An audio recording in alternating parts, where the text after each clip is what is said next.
బంగారం, బ్యాంకులు, ఇతర ప్రైవేటు సంస్థల్లో ఉన్న విడిపించి కొనబడును. కొమ్మూరి గోల్డ్, ఆంధ్ర మరియు తెలంగాణ. హాయ్ హలో నమస్తే, నేను మీ కట్ట కార్తిక్. మరి కాసేపట్లో, మరి కొద్దిసేపట్లోనే Pushpa 2 Pushpa the rule release కాబోతా ఉంది. చాలా పెద్ద హోప్స్ ఉన్నాయి. 2000 కోట్ల కలెక్షన్స్ వసూలు చేయాలని చెప్పేసి పుష్ప 2 టీం అయితే అనుకుంటా ఉంది. అల్లు అర్జున్ రేంజ్ పెరగబోతుంది అనేది, తెలుగు సినిమా స్థాయి పెరగబోతుంది అనేది, ఒక పాన్ ఇండియా మూవీగా మారబోతుంది అనేది రకరకాల చర్చలు మనం చూస్తూ ఉన్నాం.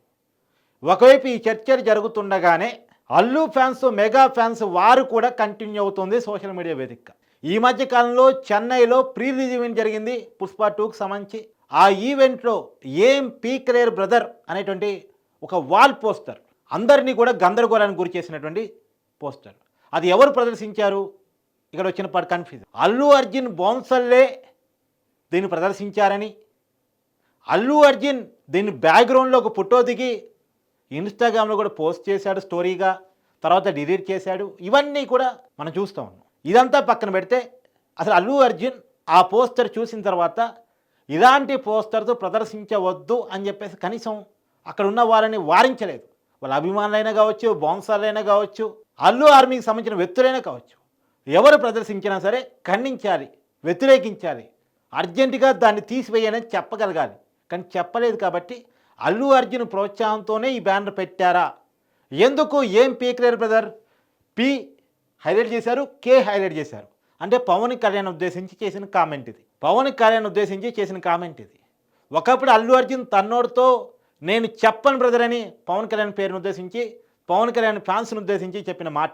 దాని కంటిన్యూషన్లో వచ్చినటువంటి మరో పేరు ఏం పీకలేరు బ్రదర్. ఇది అల్లు ఆర్మీ క్రియేట్ చేసిందా, అల్లు అభిమానులు క్రియేట్ చేశాడా, ఆ ముసుగులో ఇంకెవరన్నా బయట వ్యక్తులు వైసీపీలో క్రియేట్ చేశారా తెలియదు. కానీ ఏం పీకలేరు బ్రదర్ ఈ వాల్ పోస్టర్ చూసినటువంటి మెగా ఫ్యాన్స్ మండిపోయారు. వాళ్ళు క్రియేట్ చేశారు సోషల్ మీడియా వేదికగా నక్కలో ఏని హైలైట్ చేశారు.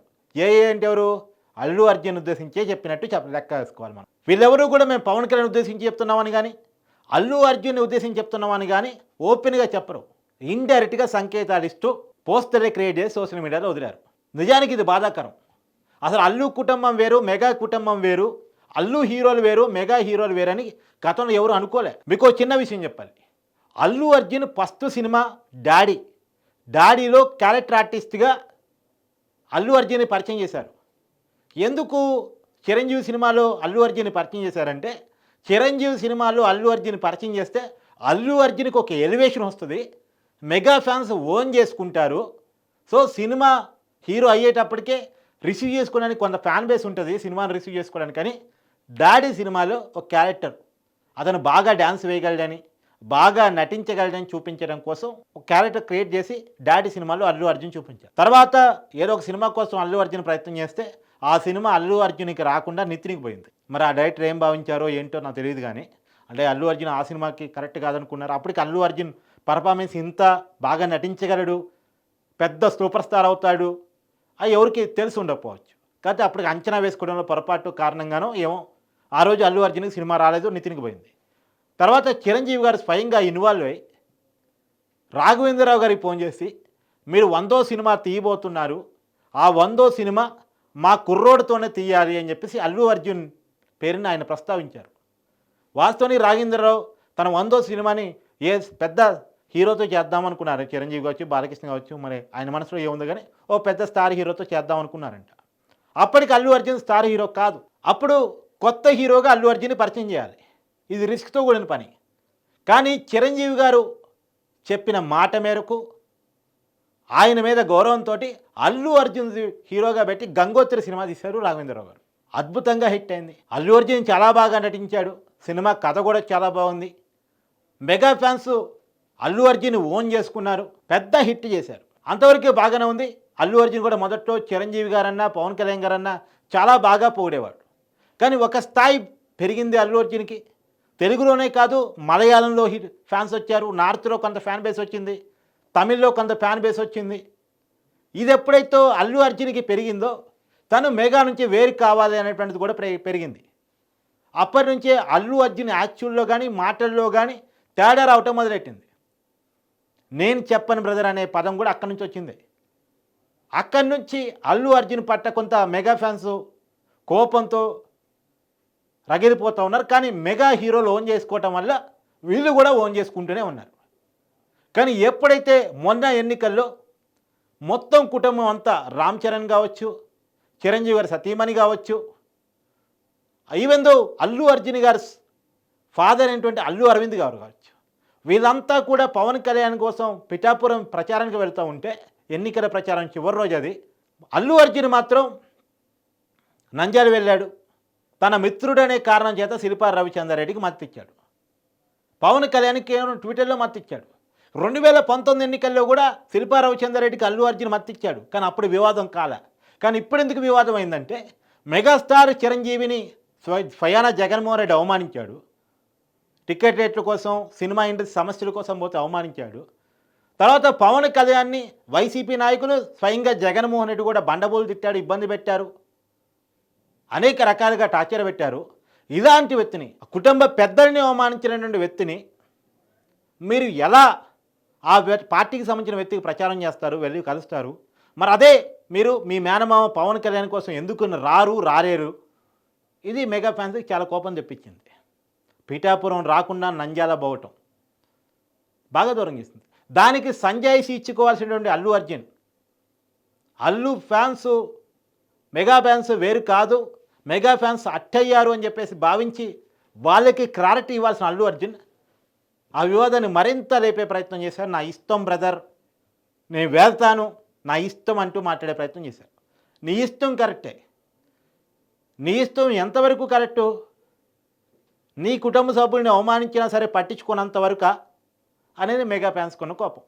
నేను ఓన్ చేసుకుని పెంచి పోషించి, అంటే పెంచి పోషించడం అంటే ఒక స్టార్ డమ్ హీరోని చేసి పునాదులు వేసి హీరోగా అనేది మెగా ఫ్యాన్స్ కొన్నటువంటి కోపం. సరే, ఏది ఏమైనా అల్లు అర్జున్ అని కోపాన్ని తగ్గించుకునే ప్రయత్నం చేయాలి. ఏ వ్యక్తి అయినా తనకి వ్యతిరేకత వస్తుంది అనుకున్నప్పుడు దాన్ని తగ్గించుకునే ప్రయత్నం చేయాలి. మీకు ఇక్కడ విషయం చెప్పాలి, నంద్యాల పోల్చే అల్లు అర్జున్ అక్కడ శిల్పా రవిచంద్ర గెలిచాడా? ఓడిపోయాడు. మరి అదే పిఠాపురంలో పవన్ కళ్యాణ్ 75,000 మెజార్టీతో గెలిచాడు. మరి ఇక్కడ ఎవరు పారినట్టు? ఇప్పుడు ఏం పీకలేరు బ్రదర్ అని చెప్పేసి ఒక వాల్ పోస్టర్ రిలీజ్ చేశారు కదా, ఏం పీకలేరు పోయినసారి ఎన్నికల్లో చూపించాడు కదా పవన్ కళ్యాణ్ ఏం పీకుతాడో. ఆయన పీకితే ఒకటి సీఎం పదవి ఊడింది, 151 సీట్ల నుంచి 11 సీట్లుగా పడిపోయింది వైసీపీ. ఆయన పీకితే అట్లుంటుంది, ఆయన పీకితే అలా ఉంటుంది. ఆయన పీకితే ఎలా ఉంటుందో నరేంద్ర మోడీ గారు పవన్ కళ్యాణ్ ఉద్దేశించి ఇతను పవన్ కాదు తుఫాన్ అని చెప్పిన మాటలు మనకు అర్థమవుతాయి. సో ఈ వివాదాన్ని ఇంతకు మించి రేపటం, ఇంతకు మించి తీసుకెళ్ళటం అల్లు అర్జున్ కూడా, అల్లు అర్జున్ ఫ్యాన్స్కి కూడా మంచిది కాదు. ఇండస్ట్రీ ఎప్పుడు ఒకళ్ళ వైపే ఉండదు, ఒకళ్ళతోనే ఉండదు, ఒకళ్ళకే విజయాలు ఉండవు. ఇంతకన్నా పెద్ద పెద్ద విజయాలను సినిమా ఇండస్ట్రీ చాలా చూసింది, తెలుగు ఇండస్ట్రీ చాలా చూసింది. సో బన్నీ కూడా ఒక మంచి hero, no doubt at all. Allu Arjun ఎదుగుతున్నటువంటి pan India star, no doubt at all. ఇవాళ 300 కోట్ల రెమ్యునరేషన్ స్థాయికి పోయాడు, అభినందనీయం. జాతీయ అవార్డు అందుకున్నాడు, అభినందించాల్సిన విషయం. కానీ అంత మాత్రాన ఎన్టీఆర్, నాగేశ్వరరావు, చిరంజీవి, బాలకృష్ణ, పవన్ కళ్యాణ్, ఇంకా ఇతర హీరోలు వాళ్ళందరికంటే నేనే పెద్ద హీరో అని అనుకోవడం మాత్రం ఎప్పటికైనా తప్పే అవుతుంది. ఒకరికి ఒక టైం ఉంటుంది. ఇప్పుడు నిజంగా అల్లు అర్జున్ అంత పెద్ద గొప్ప హీరో అయి ఉంటే టికెట్ రేట్లు పెంచుకొని కలెక్షన్స్ రాబట్టుకోవాల్సిన అవసరం లేదు. జనాన్ని ఎక్కువ మంది థియేటర్లు తెచ్చుకోగలిగితే ఆటోమేటిక్గా కలెక్షన్స్ వస్తాయి. 100 రూపాయల టికెట్ని 1000 రూపాయలు చేసుకొని కలెక్షన్స్ వచ్చినాయి అంటే అట్టా. నేను ఒక లాజిక్ అడుగుతాను, ఇప్పుడు ఒక 1000 మంది సినిమాకి వెళ్తే 100 రూపాయల టికెట్ ఇచ్చారనుకోండి, ఎంత వస్తాయి సినిమాకి? 10,000 వస్తాయి. అదే సినిమాకు 100 మంది మాత్రమే వచ్చారు, కానీ ఒక్కొక్కరి దగ్గర 1,500 వసూలు చేశారనుకోండి, ఎంత వస్తాయి? 15,000 వస్తాయి. 15,000 వచ్చాయి కాబట్టి నాదే బాగా అన్నట్టు, నా సినిమా బాగా ఇట్టేనట్టు అని అనుకుంటేట ఎంతమంది జనాలు వచ్చారో లెక్కేయాలి కదా. ఈ సినిమాకేమో 10,000 వచ్చినాయి, కానీ 100 మంది వచ్చిన సినిమాకేమో 15,000 వచ్చినాయి. 1000 మంది సినిమా వచ్చినటువంటి సినిమా హిట్ అయినట్ట?